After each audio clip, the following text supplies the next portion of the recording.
Alright, let's get this video started. Alrighty!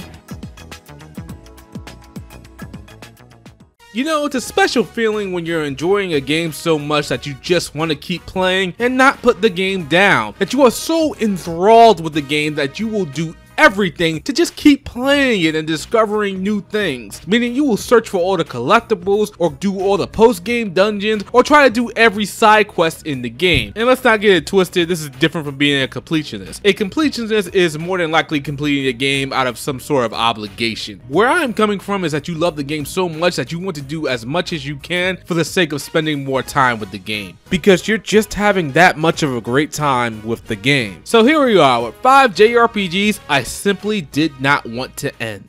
Final Fantasy X. Final Fantasy X gets a little bit of flack for having some, well, interesting moments.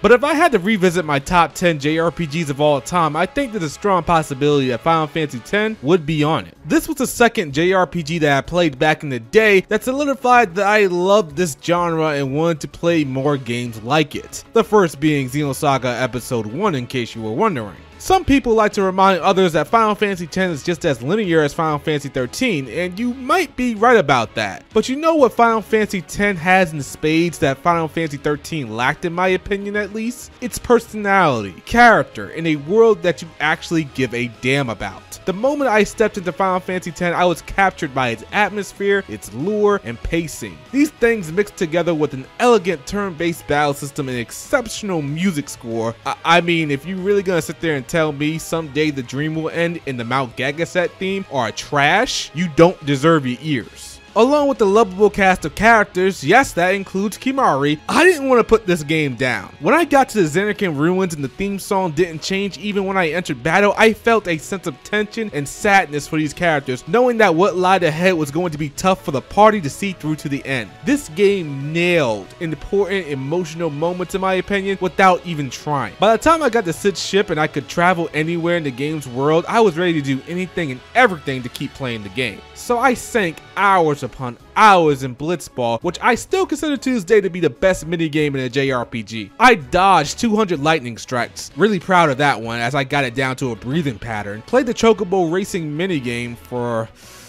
many hours. That minigame brings back a lot of bad memories. I got almost everyone on everybody else's spirit grid by pretty much grinding the Omega Ruins, and I did a lot of other things to prolong my time with the game pretty much until another JRPG came out that I was interested in. Although I do remember hitting a wall with certain monsters in the monster arena, I believe it was at that time I finally stopped playing the game at more than about 200 hours.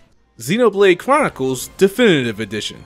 The remaster of Xenoblade Chronicles is the very reason this video was made. After replaying the game again after 10 years from its original release, I fell in love with the story all over again. It's highly addicting gameplay along with its rather simple quest structure. Xenoblade does have a lot of side quests that pretty much boil down to kill this and gather that. It's something that this game gets some amount of flack for, but never something you will see as an overall negative for the game. That's because almost everything else around it works so well. Lovable characters, a lengthy and compelling story that's going to run you about 50 to 70 hours, good graphics for the definitive edition at least, and as I already mentioned, the gameplay just kept you coming back for more. If the main story is going to be about 50 to 70 hours, I really don't feel the need for side quests that are heavily detailed and lengthy like something out of an Elder Scrolls game. The main story should keep me satisfied. That isn't to say I wouldn't welcome more heavily detailed side quests to maybe flesh out some characters, but with all the rest of the aspects surrounding Xenoblade working so well, I can say it's not really needed, especially as the main story itself already fleshes out those characters. In the hearts to hearts, they help as well. So it's nice while I'm doing side quests in Xenoblade that they are rather simple and straightforward, especially with all the improvements the definitive edition made to make clearing quests an even simpler affair. Makes you just want to do them more and more to gain easy money and experience. I was very eager to go back to previous areas to get my sweet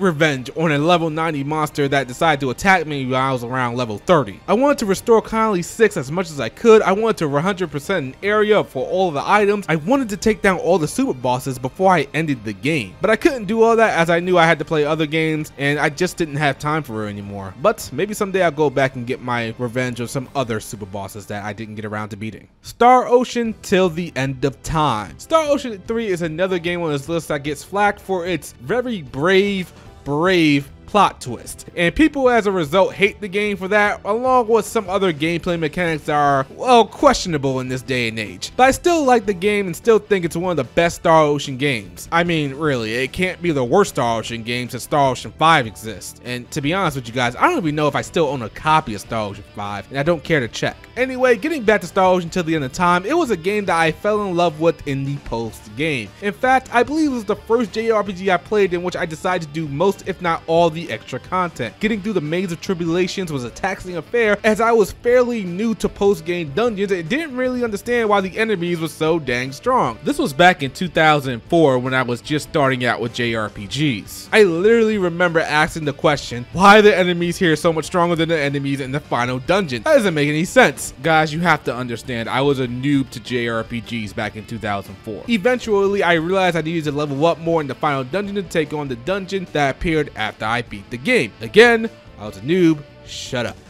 I just found all this stuff fascinating, and then there was the fact that I can get even stronger equipment by making better equipment, and then I had to grind to get materials to make that better equipment, and then I had to fight more to get those materials, and then I realized I like doing all this repetitive crap. And then to see the results of my hard work pay off by getting even further in the post-game dungeon with my new levels and equipment was just oh so satisfying. Then to unlock another dungeon afterwards just kept my curiosity growing. All in all, Star Ocean 3 is on this list because it was a game that I experienced a lot of elements of a JRPG for the first time, and as a result I played the game for many hours, not wanting to move to another JRPG, until I realized the post-game dungeon, Spear 211, was literally 211 floors with a super boss every couple of floors. Interest was beginning to wind down. I don't remember going through all 211 floors, but I'm pretty sure I got really close.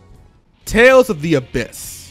Before getting started on Tales of the Abyss, I want to say that Tales of the Abyss is the best Tales of game still to this day. Don't at me. Now, if somebody says Tales of the Abyss is trash, you know what? Go ahead and at me in the comments below. I want all the smoke. I dare you to tell me Tales of the Abyss is a terrible Tales of game. I dare you. I double dare you, motherfucker. Anyway, if it wasn't clear at this point, I really enjoyed Tales of the Abyss. It was my second Tales of game right after playing Tales of Symphonia on GameCube and loving that one. One of the things that I loved about Abyss was the characters. I felt each one was giving a lot of screen time to get to know the character better, which I believe is something that most Tales of games do relatively well nowadays. One shout out in particular goes to Luke. I loved Luke's character, especially in the beginning. A lot of critics and some people who played the game for a little bit hated Luke's character, citing that he was insufferable, snobby, and well, pretty much a jackass. And they're not lying when they say that, but I found it to be really refreshing. I had never seen a character act quite like Luke did in the early going, and at the time, I was really interested to see where this would lead him down the road. And without getting into spoilers too much, he does change. And man, when it came time for a certain boss battle and that song, Meaning of Birth, was playing, the battle really helped solidify that Luke was a great character. The other characters also got development that I found to be good, another standout being Jade. Oh man, I can spend 10 minutes talking about how good Jade is, but I gotta move on. The battle system also keeps things moving, with the mechanic for this Tales of game being Field of Photons that changed an art attack depending on what element the Field of Photon was, and it was extremely satisfying to activate the Field of Photon skill. Combining its good battle system with a lengthy story and lovable characters, I simply didn't want Tales of the Abyss to end. I ended up doing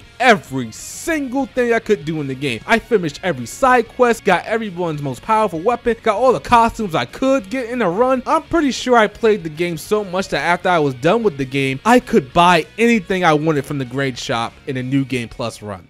Valkyrie Chronicles 4. When the first Valkyrie Chronicles game was released on PS3 for the first time, I don't think anybody was expecting it to be so good, or take off the way that it did. The game would get sequels with Valkyrie Chronicles 2, which received, well, mixed reactions for some of its design choices. After some time, we got Valkyrie Chronicles 3, which never made it overseas thanks to rampant piracy on the PSP and the fact that Valkyrie Chronicles 2 did not sell that great in the West. Fun fact about yours truly is that while I placed Valkyrie Chronicles 1 in my top 10 JRPGs, the best Valkyrie Chronicles game is Valkyrie Chronicles 3 by a large margin. It felt like at a point I was at peace that this series would end with Valkyrie Chronicles 3, because for the longest time there was no indication that another game would release. I mean, we got Valkyrie Revolution, but we don't talk about that game. And then out of nowhere, Valkyrie Chronicles 4 was announced, and I was absolutely taken back by this sudden announcement. And while I loved the time I spent with Valkyrie Chronicles 4, I have to admit it was a huge step back for this series when it comes to gameplay mechanics. The main reason for that being that the developers wanted to make the game to be more like Valkyrie Chronicles 1, a game that was received well by Japan as well as the rest of the world, and they wanted 4 to be just as popular. Anyway, the reason I didn't want Valkyrie Chronicles 4 to end was simply out of fear. Fear that we will probably never see another Valkyrie Chronicles game, because I felt it was a sheer miracle that we got Valkyrie Chronicles 4. And I still wonder to this day if we are ever going to get Valkyrie Chronicles 5, or maybe, just maybe, Valkyrie Chronicles 3 will be remastered or remade in some way, shape, or form. But hey, Valkyrie Chronicles 4 since its initial release in 2018 has sold 1 million copies worldwide across all platforms. So I guess that's a good thing, and maybe Sega will have it in them to create another entry to this beloved series.